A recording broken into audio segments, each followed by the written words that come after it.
You've been to Disney World. You stood in line for 2 hours in the Florida heat, paid $15 for a bottle of water, and somehow still had the time of your life. Or at least, that's what you told yourself on the drive back to the hotel. The truth is, most people visit Disney World the same way every single time. And they leave money, time, and a whole lot of magic on the table. So before you book that next trip, don't visit Disney World again until you watch this. The park was built on a lie. And that's brilliant. Walt Disney World opened on October 1st, 1971, and even before anyone walked through the gates, the whole thing was built on a carefully orchestrated deception, and not the fun kind you get on a pirate ride. Walt Disney had already learned a brutal lesson at Disneyland in Anaheim, California. He'd only been able to buy 160 acres of land, and almost immediately, hotels, motels, souvenir shops, and fast food chains popped up right outside the park's borders. He watched other people profit off everything he built, and he was furious about it. So when it came time to build in Florida, he wasn't going to make the same mistake. Disney set up a network of dummy corporations with names like the A4 Corporation, a sly nod to nearby Interstate 4, and Retlaw, which is simply Walter spelled backwards. These shell companies quietly purchased over 27,000 acres of Florida swampland throughout the mid-1960s. Nobody knew it was Disney buying up the land. Had sellers known, prices would have skyrocketed. The total bill came to around $5 million for 27,000 acres. That's less than $200 per acre. Walt Disney himself never got to see it. He died of lung cancer in December 1966, nearly 5 years before the park opened. His brother Roy took over, saw the whole project through to completion, and renamed it Walt Disney World, specifically to honor his brother's vision. Roy died just 2 months after the park opened in 1971, in December of that year. The park cost approximately $400 million to build, the equivalent of roughly $2.7 billion today. On opening day, the crowds were disappointing. Analysts had predicted 200,000 guests for that first day. Around 10,000 showed up. The company's stock dropped $9 a share the very next morning. People called it a failure. The same people who, a few weeks later, watched Interstate 4 grind to a standstill as visitors poured in from across the country. Disney World now welcomes close to 160,000 guests per day. The Magic Kingdom alone averages around 57,000 daily visitors. One detail that puts the scale of the original land purchase into perspective. The parking lot that Disney built for the park's opening was so vast that it could have held the entirety of Disneyland, the full park inside it. At a time when Walt Disney's California park was considered a major destination, Disney's Florida parking lot made it look like a footnote. The resort today sits on roughly 40,000 acres in total, of which only a fraction is developed. Disney has quietly continued acquiring adjacent land over the decades, protecting the buffer that Walt originally envisioned between his world and everyone else's. Not bad for a swamp. There's a whole city underneath your feet. Walk through Magic Kingdom and everything looks perfectly placed. Characters appear in exactly the right lands. No one's costume seems out of place. Cast members seem to materialize and disappear without logic. That's because beneath the park, there's an entire network of tunnels, and most guests have no idea they're literally walking above it. Disney called them utilidors, a combination of utility and corridor. The idea came from an incident Walt Disney witnessed at Disneyland, where he spotted a cast member dressed as a cowboy walking through Tomorrowland. To Walt, that was unacceptable. Future World didn't need a cowboy strolling through it, so when planning the Florida park, he designed a system that would keep all the backstage movement invisible to guests. Florida's high water table meant they couldn't actually dig underground. So Disney's engineers did something clever. They built the tunnels at ground level and then constructed the entire Magic Kingdom on top of it, raising the park roughly 14 feet above natural grade. To do that, they excavated 7 million cubic yards of earth from what became the Seven Seas Lagoon, which is also man-made, and used it to raise the building site. So when you're walking through Magic Kingdom, you're technically on the second floor. The tunnel system covers 9 acres. The walls are color-coded so cast members know exactly where they are. There are break rooms, costume storage, makeup areas, a cafeteria, and even a vacuum-based trash disposal system that whisks garbage away pneumatically, so there are no garbage trucks rolling through the park.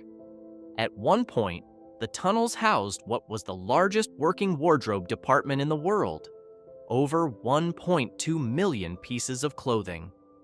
As former Disney Parks chairman Dick Nunis once said, Walt loved the fact that we were going to have a basement because the one thing he didn't like about Disneyland is that the cast members had to go through different areas out of costume. Guests can't access the tunnels on their own. The only way in is through specific paid tours, and even those have had long stretches of being unavailable. The park is designed to manipulate you, pleasantly. Disney doesn't just build rides and landscaping. They design psychological experiences. Every single element you encounter in the park, the smells, the sounds, the sightlines, the colors of the pavement, has been thought through with a level of obsession that borders on unsettling. Start with your nose. Disney uses machines called smellitzers, actual patented scent delivery devices, hidden throughout the parks. They pump specific aromas into the air to enhance whatever environment you're walking through. The bakery smell on Main Street, USA, isn't just from an actual bakery. It's manufactured. Pirates of the Caribbean carries a damp, gunpowder-tinged scent. The Wilderness Lodge smells of pine and wood. They're pulling memory triggers, connecting scent to experience, which is one of the most powerful associations the human brain makes. Then there's the color they call go-away green. It's a dull, muted, unremarkable green that Disney paints on anything they don't want you to notice. Utility boxes, backstage doors, equipment housings. It's not hidden so much as it's visually ignored. Your eye slides right past it. They also use a version of this principle on entire buildings to make them visually recede. The pavement on Main Street, USA, is red, which Walt Disney specifically chose to create a red carpet feel, a subconscious sense that every guest is a VIP. Meanwhile, in Liberty Square, there's a brown, slightly winding channel running through the brick pathway. That's intentional too. It represents the open sewers that would have existed during the Revolutionary War period that the area depicts. There are also no public restrooms in Liberty Square, consistent with that same historical context. Whether that's charming attention to detail or just inconvenient depends on how long you've been in the park. Cinderella Castle faces south. That wasn't an accident. It ensures that the sun is never directly behind the castle when guests are looking at it from Main Street, so you'll never get a shot where it's just a dark silhouette. Every photo looks good. Disney Imagineers thought about your vacation photos before you did, and the trash cans. Walt Disney studied behavior at other parks and counted how many steps a person would walk before giving up and dropping litter on the ground. The answer was around 30. So at Disney World, there is never a trash can more than 30 steps away from you, anywhere in the park. What nobody tells you about timing. Here's one of the most practical things you can know before your next visit. When you go matters more than almost anything else you'll plan. The conventional advice is to avoid summer. That's correct. July and August are brutally hot and packed with school-aged children on vacation. But fewer people know about some genuinely good windows. Early January, after New Year's crowds clear out, tends to be remarkably manageable. The weeks immediately after Thanksgiving offer something unusual: full holiday decorations and noticeably lighter crowds, since most families have already made their Thanksgiving travel. Late August into early September, just as schools start back, is another underrated window. What you really want to avoid: the week between Christmas and New Year's. The parks hit capacity, lines hit 3 hours. The magic starts to feel more like organized survival. Within any given day, the rhythm matters just as much.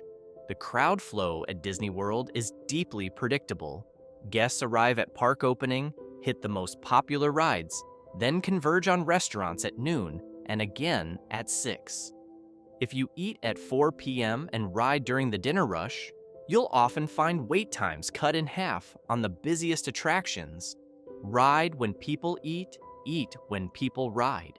It sounds simple because it is.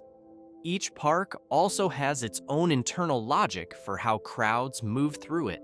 At Magic Kingdom, the bulk of guests funnel straight up Main Street toward Fantasyland and Tomorrowland first. If you head left toward Adventureland or Frontierland at Rope Drop, you'll often find those areas nearly empty for the first hour, while everyone else is queued up for Seven Dwarfs Mine Train. At Hollywood Studios, Star Wars, Rise of the Resistance, and Mickey and Minnie's Runaway Railway draw the heaviest early traffic. Rope Drop there means going straight to one of those two, not stopping for coffee first. At Animal Kingdom, the back entrance through the Rainforest Cafe gift shop is a genuine shortcut, and the park itself tends to slow down dramatically by early afternoon as the animals retreat from the midday heat, which ironically makes late morning one of the best windows for safari rides and outdoor attractions. Epcot operates differently from the other three. The World Showcase doesn't open until 11 a.m., so the early hours are really about Future World. The front half of the park, with the pavilions and rides like Guardians of the Galaxy, Cosmic Rewind, Frozen Ever After, and Test Track. By the time the showcase opens, the crowds that hit it hard in the afternoon tend to move in from the front, which means that visiting the pavilions on the far side of the lagoon, Morocco, Japan, and Canada, in the early afternoon is typically quieter than the ones closer to the entrance. The period 30 to 45 minutes before a major nighttime show or fireworks display is another underrated window. Thousands of guests stake out their spots early.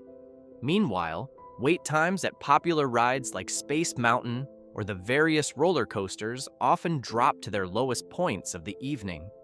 If you've already seen the fireworks before, or if you're the kind of person who thinks a fireworks show is a fireworks show, that's your window. And park closing? It's not actually closing. Disney's policy is that everyone already in a queue at closing time gets to ride. So joining a line at 8:59 for a 9 p.m. close is completely legal and remarkably effective. The Lightning Lane situation, what it actually costs you. This is the part where things get a little less magical and a little more transactional. Disney World's old FastPass system was free. You picked a time window, showed up, and skipped the standby line. Guests loved it. In 2022, Disney replaced it with a paid system, and since then, the pricing has only gone one direction. The current system, as of 2025 and into 2026, is called Lightning Lane. It operates across 3 tiers. Lightning Lane MultiPass lets you pre-book return times for multiple attractions across the park, similar to the old FastPass Plus. Lightning Lane Single Pass covers the biggest headliner rides, the ones that otherwise have the longest waits, for an additional per-ride fee.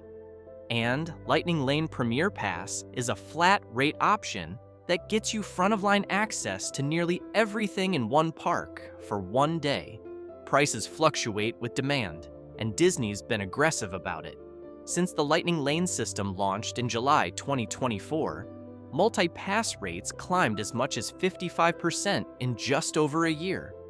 By late 2025, the system hit all-time high prices around the Halloween and early holiday season. On the most in-demand days at Magic Kingdom, ticket prices alone can reach $199. Add Lightning Lane Multi-Pass on top of that, plus Single Pass for a top ride or two, and a family of 4 can find themselves spending several $100s just to ride things in less time. For comparison, when Magic Kingdom opened in 1971, admission was $3.50. Adjusted for inflation, that's about $21. Is it worth it? That depends entirely on when you go and what your priorities are. On a slower day, the standby lines move more reasonably, and Lightning Lane is a harder sell. On a peak weekend during spring break or the holidays, skipping a 90-minute wait on a handful of major rides starts to feel like a necessity. The practical advice: check pricing in the My Disney Experience app before you commit. Prices are set daily and vary by park and date. Disney Resort hotel guests get an advantage. They can pre-book up to 3 Lightning Lane multi-pass selections per day, up to 7 days in advance, versus 3 days for everyone else. That head start matters on the busiest days. One thing almost no one mentions: you can get free ice water at any quick service restaurant in the parks. Just ask. It's not on any menu, but it's always available. In Florida heat, that's not a small thing. The secret's hidden in plain sight. Disney World is full of things hiding in front of you, and part of the joy of visiting, especially after you've done the big rides, is learning to actually look. There are over 1,000 hidden Mickeys scattered throughout the resort. They're almost always formed from 3 overlapping circles in the shape of Mickey's head, and they appear in unlikely places: rock formations, floor patterns, murals, tree branches, and ride queues. Some are obvious once you know what you're looking for. Others are genuinely tucked away. The one on Rock and Roller Coaster at Hollywood Studios is formed by sound cables coiled on the floor in the recording studio section of the queue. The windows above Main Street USA aren't decoration. Each one is a subtle tribute. The names etched into them reference the people who actually built Walt Disney World, from Imagineers to executives. The only window with Walt Disney's name on it is directly above the ice cream parlor, facing Cinderella Castle. It's the only one that looks toward the castle. Walt Disney reportedly ate vanilla ice cream nearly every day of his adult life. The Tower of Terror at Hollywood Studios stands 199 feet tall. So does Expedition Everest at Animal Kingdom. That's not a coincidence. Buildings taller than 200 feet in the United States are required to have flashing aviation warning lights. Disney chose 199 feet specifically to avoid that. Even at that scale, the illusion is protected. Speaking of the Tower of Terror, those screams you hear echoing from the building as you walk down Sunset Boulevard aren't all real. A recorded soundtrack of screams is played through speakers mounted on the building's exterior to make it sound more terrifying before you even get in line. The real screams from actual guests are layered into a carefully engineered soundscape. The entrance to Animal Kingdom has a hidden back door. If you walk through the Rainforest Cafe gift shop, there's a secondary entrance that bypasses the main gate bottleneck entirely. Lines at that entrance are consistently shorter than at the main gates, and most guests have no idea it exists. One more. In the queue for Peter Pan's flight at Magic Kingdom, the windows in the Darling family's nursery are lit from the outside by a slowly rotating light that mimics the shadow of the moon passing across a cloudy sky. It's one of hundreds of small details in the park's queues that most people never notice because they're staring at their phones. What you're eating and what you're missing. Disney's culinary landscape has genuinely evolved far beyond the corn dog and turkey leg era. There's still a turkey leg, obviously, and if you're not getting one by the second day of your trip, are you even really there? But the food options across the 4 parks are worth serious attention.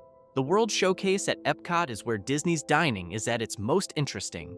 Each country pavilion has both quick service and table service options, and several of them are legitimately excellent.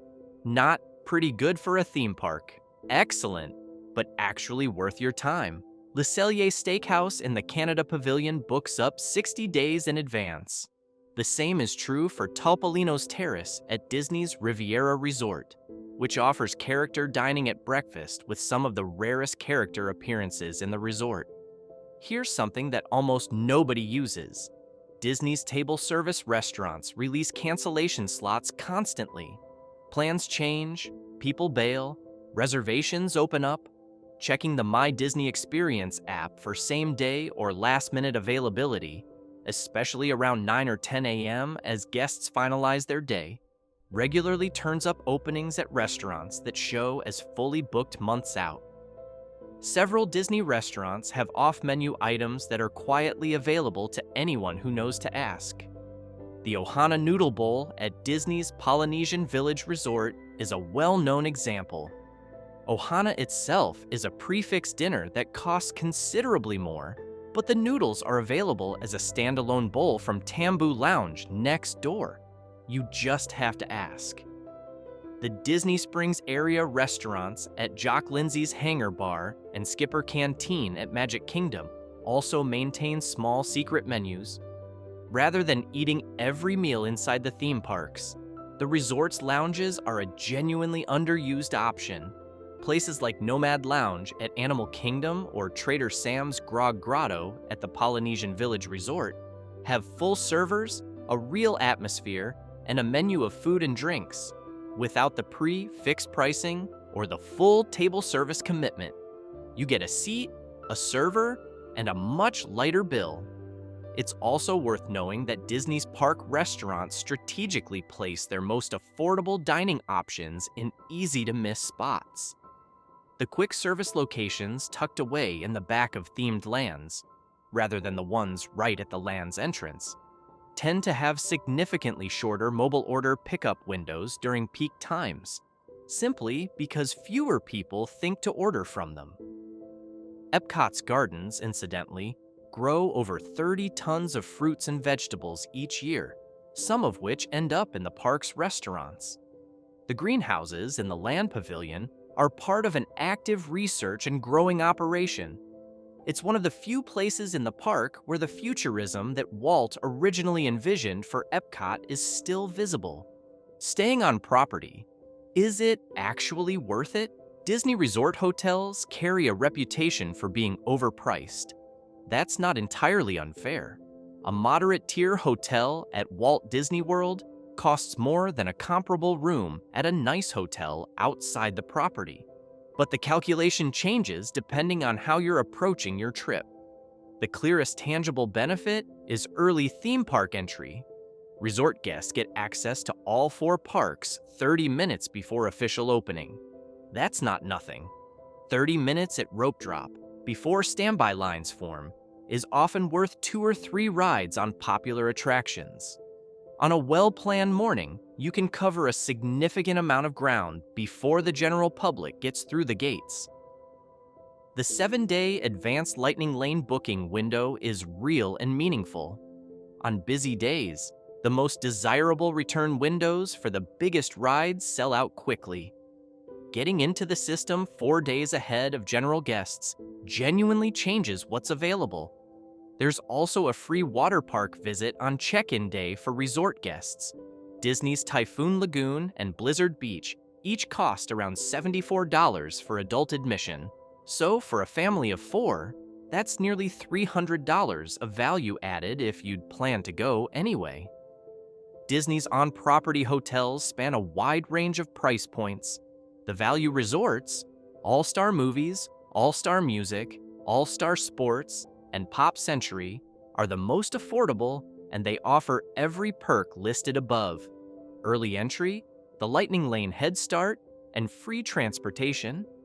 The theming is lighter and the rooms are smaller, but for families who plan to spend most of their time in the parks, the value category often makes the most financial sense. The moderate resorts sit in the middle tier, offering larger rooms and more elaborate theming. The deluxe resorts, Grand Floridian, Wilderness Lodge, Boardwalk, and a few others, are the full luxury experience, often with their own dining scenes worth visiting even if you're not staying there. One genuinely underappreciated option, the Disney Vacation Club Villas. When inventory is available, booking a studio or one-bedroom villa at a deluxe location can come surprisingly close in price to a moderate resort room, while offering kitchen access and more space, a significant practical advantage on a multi-day trip. The monorail and Disney transportation system, which runs from 45 minutes before park opening until an hour after close, is genuinely useful, not just as a novelty, but as practical transit. During peak times, allow 60 to 90 minutes for transportation between the resort and parks. The big rushes are right before opening and immediately after the fireworks. One often overlooked suggestion: plan at least one day during your stay with no park visit at all. The resort property itself, the boardwalk area, the restaurants, Disney Springs, the hotel pools, is worth exploring without the pace of a park day. The apps, the planning, and not losing your mind.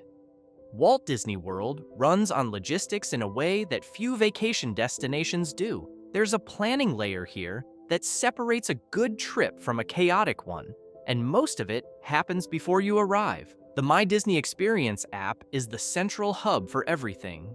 Mobile dining orders, Lightning Lane reservations, wait times, park maps, and hotel access. Get comfortable with it before your trip, not while standing in the Florida sun trying to figure out why the app won't load. Table service dining reservations open 60 days before your arrival date. 60 days?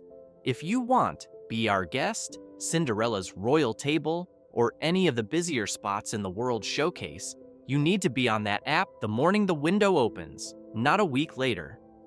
Theme park reservations, which were required during and after the pandemic, are no longer required for date-based tickets as of 2024. Some admission types still carry reservation requirements, so verify before you purchase.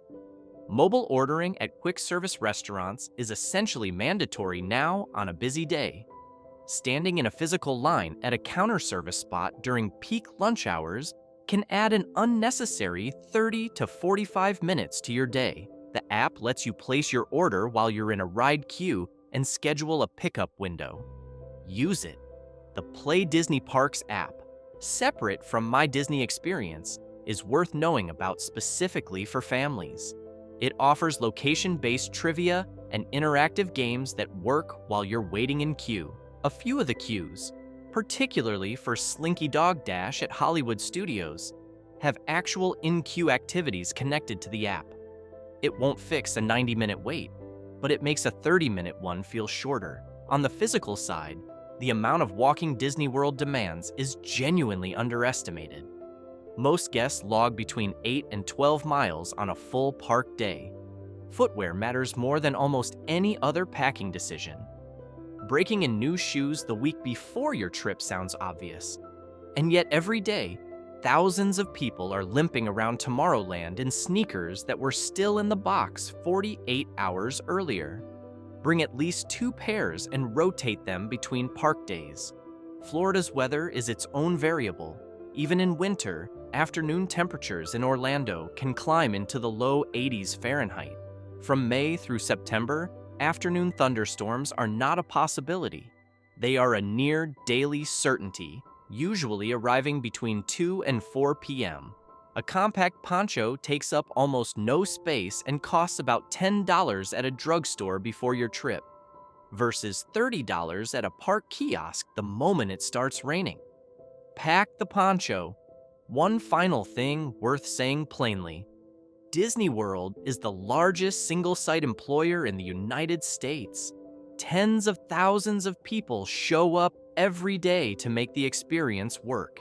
The cast members, whether they're running the monorail, playing characters in the heat, or answering questions at a guest services window are almost always genuinely trying to help.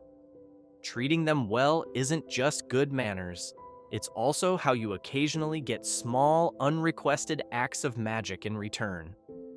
Disney World isn't just a theme park, it's a 27,000-acre machine designed to make you feel something. And it still does, even after all these years, even with the prices, even with the crowds. But knowing how it works, what it's built on, and how to move through it smartly makes every hour of every day there count for more. If this helped you see Disney World a little differently, or gave you something genuinely useful before your next trip, hit that like button and subscribe. There's a lot more where this came from.